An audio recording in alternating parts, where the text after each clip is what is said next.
por estar aqui, mas temendo ao Senhor. Amém, irmãos? A passagem que o Senhor me deu talvez não seja uma passagem muito conhecida dos irmãos, mas foi aquilo que o Senhor me direcionou. Amém? Livro de 2 Samuel, capítulo 21. Louvado seja o nome santo do Senhor. Aleluia. Aleluia, Jesus. Livro de 2 Samuel, capítulo 21. Amém, irmãos? Diz assim, são vários versículos, mas eu preciso ler para que você venha entender, amém? Diz assim a palavra do Senhor. E houve em dias de Davi uma fome de 3 anos, de ano em ano. E Davi consultou ao Senhor, e o Senhor lhe disse, é por causa de Saul e da sua casa sanguinária, porque matou os gibeonitas. Então chamou o rei os gibeonitas e lhes falou, ora, os gibeonitas não eram dos filhos de Israel, mas do resto dos amorreus. E os filhos de Israel lhes tinham jurado, porém Saul procurou feri-los no seu zelo pelos filhos de Israel e de Judá. Disse, pois, Davi aos gibeonitas, que quereis que eu vos faça? E que satisfação vos darei para que abençoeis a herança do Senhor? Então os gibeonitas lhe disseram, não é por prata nem ouro que temos questão com Saul e com a sua casa, nem tampouco pretendemos matar pessoa alguma em Israel. E disse ele, que é, pois, que quereis que vos faça?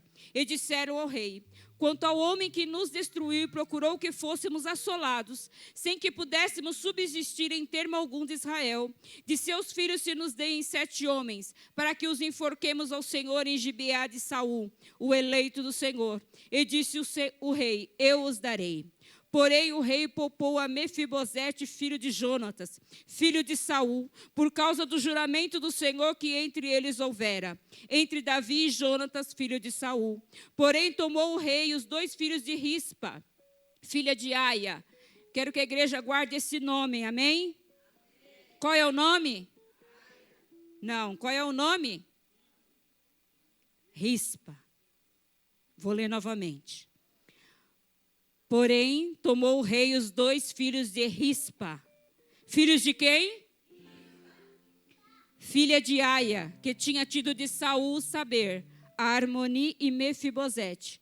Como também os 5 filhos da irmã de Mical, filha de Saul, que tivera de Adriel, filho de Barzilau, Meolalita.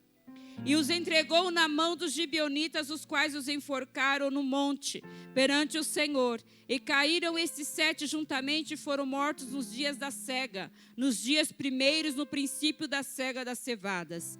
Então Rispa, filha de Aia, tomou um pano de cilício e estendeu-lhe sobre uma penha, desde o princípio da cega, até que destilou a água sobre eles do céu, e não deixou que as aves do céu se aproximassem deles de dia, nem os animais do campo de noite. E foi dito a Davi o que fizera a Rispa, filha de Aia, concubina de Saul.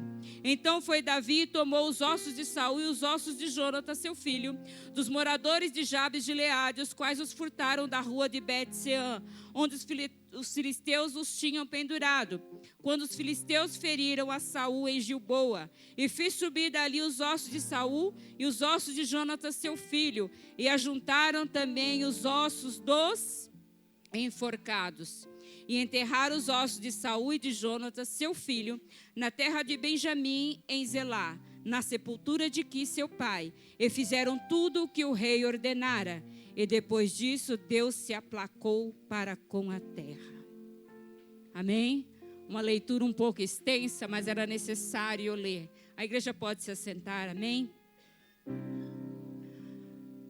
Talvez você tenha falado, hoje é quinta-feira profética e ela vem falar de morte. Nós vamos falar hoje o que faz a falta de buscar a Deus. O que faz a falta de direção de Deus. Nós vamos falar sobre desobediência. Nós vamos falar sobre pecado, consequência e morte. Nós vamos falar também sobre amor, perseverança, dedicação, justiça e honra. Será que você pode adorar o Senhor? Aí você pode me dizer, de onde pode vir amor, perseverança, dedicação, justiça e honra através de morte? Pode. Porque senão o Senhor não tinha deixado essa passagem na Bíblia. Mas para mim falar sobre essa mulher que teve os seus filhos enforcados, eu preciso voltar atrás. E daí a gente vai aonde, minha pastora? Só os privilegiados sabem quem eram os gibeonitas. Por que eles não poderiam ser mortos? Você que faltou à escola dominical, Deus vai te dar uma chance, porque eu vou dar só uma pincelada. Os gibeonitas era parte do povo que estava no caminho de Canaã. Eles eram inimigos do Senhor. O Senhor não queria aliança de Israel com os gibeonitas, porque eles eram pecadores, eles eram malfeitores. Eles eram promíscuos, tudo que não prestava eram os gibeonitas. E os gibeonitas, eles estavam no caminho da conquista de Josué. Estamos falando sobre Josué, no livro de Josué, capítulo 9. Você tem essa parte, foi nos ensinado na escola bíblica dominical. E quando o Senhor me direcionou essa palavra, eu falei, Senhor, eu já preguei essa palavra há 5 anos atrás. Mas o Senhor falou assim, mas é isso que eu quero que você traz hoje, porque hoje você tem outro conhecimento. E eu quero falar de uma forma diferente com você. E os gibeonitas, irmãos, era um povo que estava no caminho de Josué.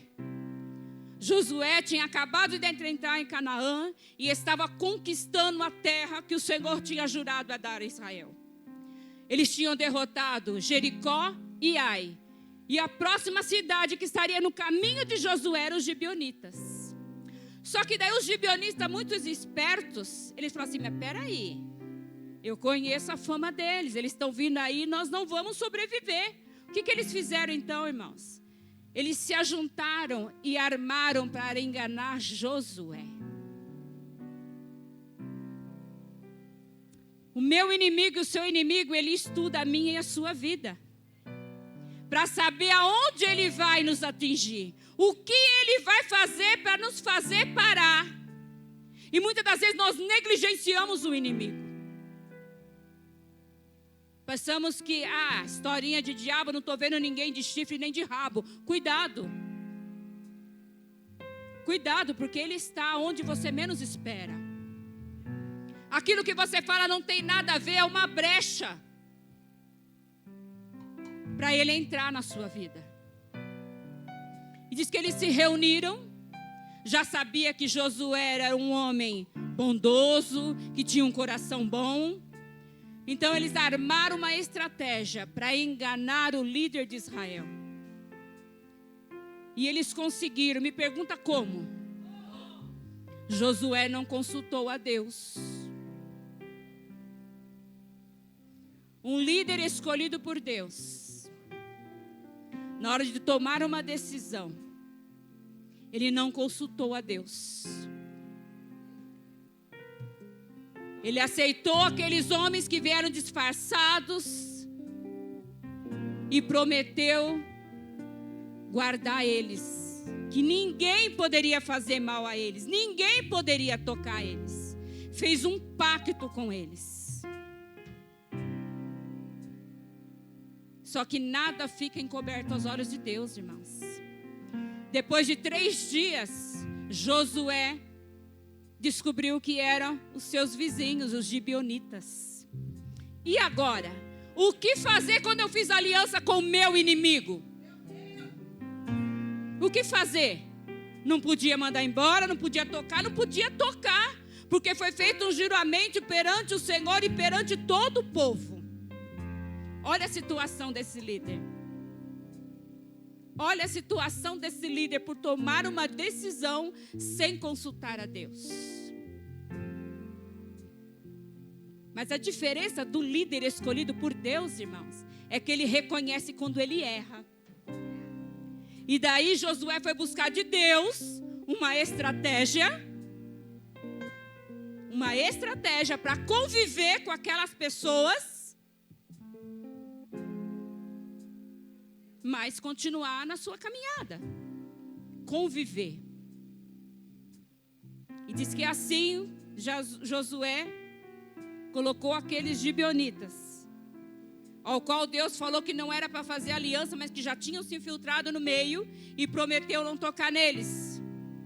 Rachadores de lenha e carregadores de água para o templo.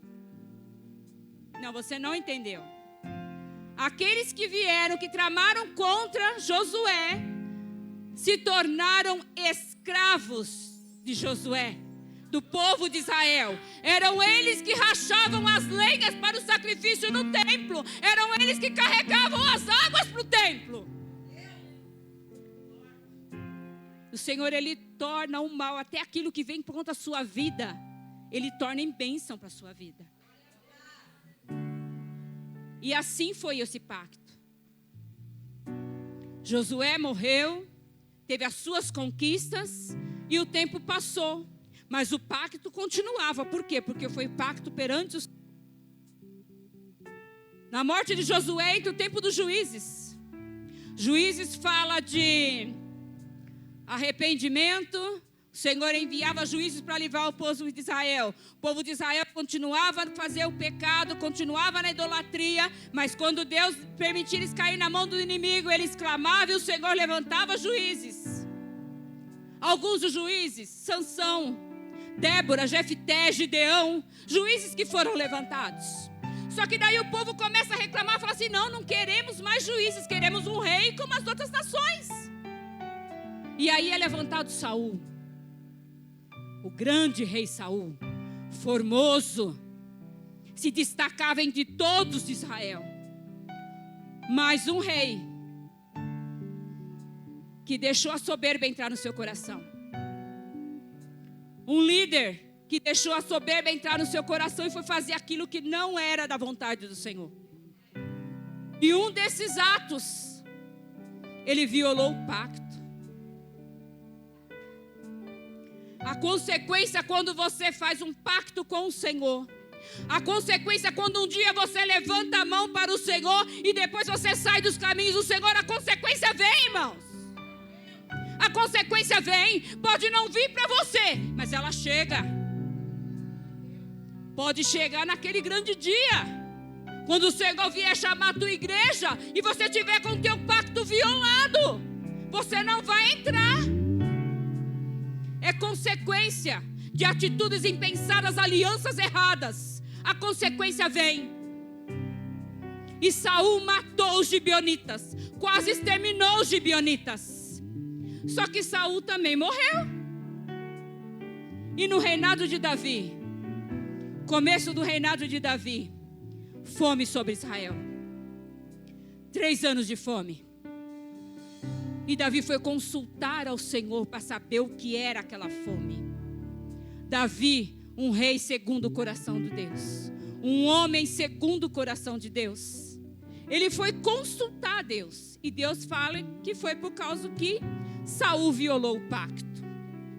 E agora o que fazer? Davi procura os gibeonitas e fala: o que eu posso fazer para compensar? Porque foi o pacto de Deus. E eles pedem 7 descendentes de Saul para enforcar, para matar. Aí você pode falar assim: mas foi Saul que pecou e agora os descendentes vão para cá?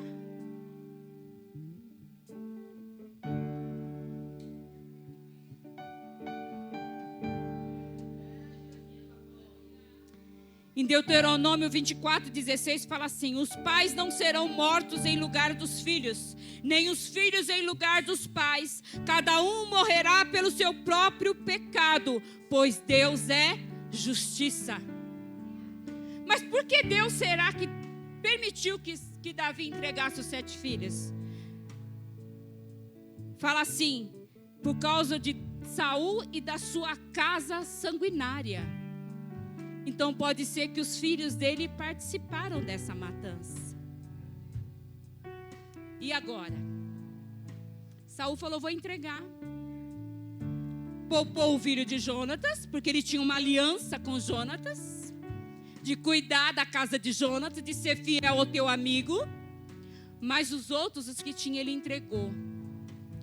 E nessa entrega, 2 filhos era de Rispa. 2 mulheres tiveram seus filhos. Uma teve 5 e a outra 2. Mas nós vemos a atitude somente dessa mulher, que 2 filhos dela foram enforcados. Rispa. A palavra do Senhor fala assim: quando enforcaram os seus filhos e eles estavam pendurados numa árvore, ela pegou um pano de saco e ela estendeu, e ela ficou ali desde o princípio da cega. E eu falei assim: Senhor, quanto tempo ela ficou lá? Princípio da cega, mês de abril, até cair chuva, outubro. E aí? De 5 a 6 meses, irmãos, velando um corpo morto. Eu não sei quanto tempo você tem buscado ao Senhor por aquilo que você tem pedido ao Senhor, mas essa mulher, ela ficou ali durante 5 meses velando por mortos, onde não havia mais esperança. E muitas das vezes você tem desistido, você tem olhado e falado assim: Senhor, não tem mais jeito, eu não vou mais orar. Quem você pensa que é? Quem você pensa que é o seu Deus? A palavra do Senhor fala que aquela mulher ficou ali de dia e de noite, velando por corpos mortos. Não havia mais esperança. Mas ela ficou ali porque ela queria pelo menos um enterro digno para os seus filhos. Agora pensa comigo, cooperador Denilson, 5 meses ali. Chegaram para assim: você é louca, já morreu, tá fazendo o que aí? Pra quê? Agora que já morreu? Pra quê? Diz que 5 meses ela ficou ali, velando os corpos, de dia e de noite, para livrar dos animais selvagens de noite e das aves de rapina. Eu não sei quais são as aves de rapina que estão sobre a sua vida, sobre aqueles ao qual você tem apresentado diante do altar do Senhor, mas é necessário que você continue na presença do Senhor, é necessário que você continue orando e intercedendo, para que essas aves de rapina não venham fazer ninho, não venham comer as aves, não venham comer a carne daqueles que ainda têm vida. Aleluia! Pode ser a droga, talvez a droga entrou na tua casa como entrou na minha, mas nem por isso eu vou deixar de orar, porque o meu Deus, para Ele nada é impossível. Enquanto há vida, há esperança.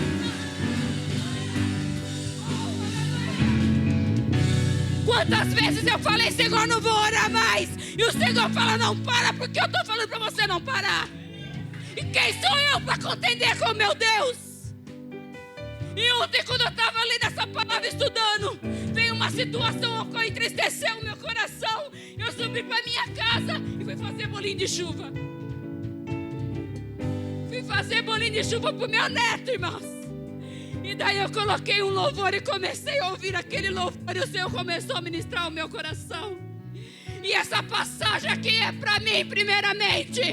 É para mim, porque quantas aves de rapina tem vindo sobre a minha família, sobre a minha casa. E eu não posso em momento nenhum deixar de adorar ao Senhor, deixar de buscar ao Senhor, para que as aves de rapina não venham fazer ninho. Elas podem até querer pousar, mas ninho elas não vão fazer. Eles podem até se aproximar, mas não vão tirar a vida deles, enquanto não houver justiça sobre a terra. Aleluia! O nosso Deus é Deus de justiça. Que amor dessa mãe! Amor incondicional! Amor que o Senhor tem por mim e pela sua vida. Porque quem éramos nós para hoje nós estarmos aqui? Quem era eu para hoje estar aqui? Mas nosso Deus é maravilhoso. Ele é amor, Ele é misericórdia. É o amor incondicional, sem esperar nada em troca. E aquela mulher, ela ficou ali. Ela falou assim: não me importa. Não importa o que estão falando de mim. Não importa o que pensam de mim. Eu vou continuar aqui até que venha a justiça.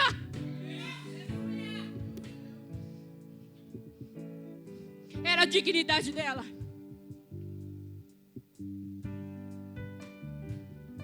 Aleluia. Muitas das vezes você fica olhando para aquilo que as pessoas falam ao seu respeito. Vai de novo para a igreja, outra campanha, e nada acontece. Mas a dignidade é o que vale. Não importa o que as pessoas pensam de mim. O importa é o que eu sou.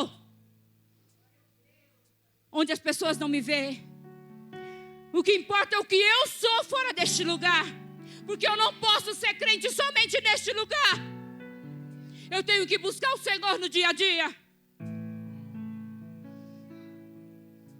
Então o que você está... Qual é a sua prioridade? Você está olhando para o que os outros vão comentar de você? Aqueles que estão falando, tua casa está destruída, teu pai morreu no pecado, teu filho vai morrer no pecado. De que adianta buscar, de que adianta orar, de que adianta jejuar, de que adianta ir para o monte? De que adianta? Mas através de um amor incondicional, através de uma perseverança, de uma determinação de uma mulher, que ficou ali 5 meses velando por filhos mortos, ela chamou a atenção do rei. Através da sua perseverança e determinação, o único intuito é chamar a atenção do mestre, para que ele venha advogar a sua causa. Ele é justiça, irmãos. Deus é justiça e Ele vai fazer. Mas é necessário que você venha buscar. É necessário que você venha permanecer.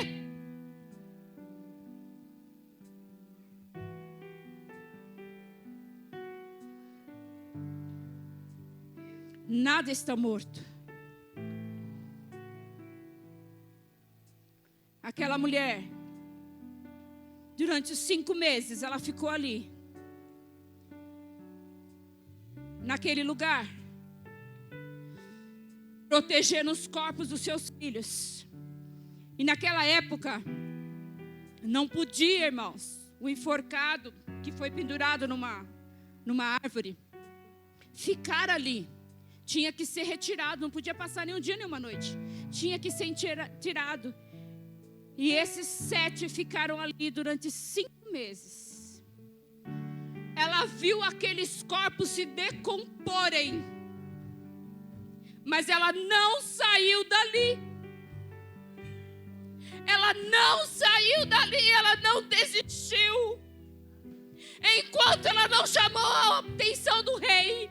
E o rei foi lá e tirou aqueles ossos que estavam ali e deu um enterro digno.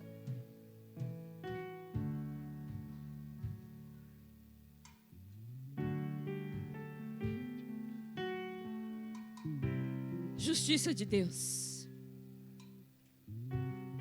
Diante da perseverança. É uma palavra de reflexão, irmãos.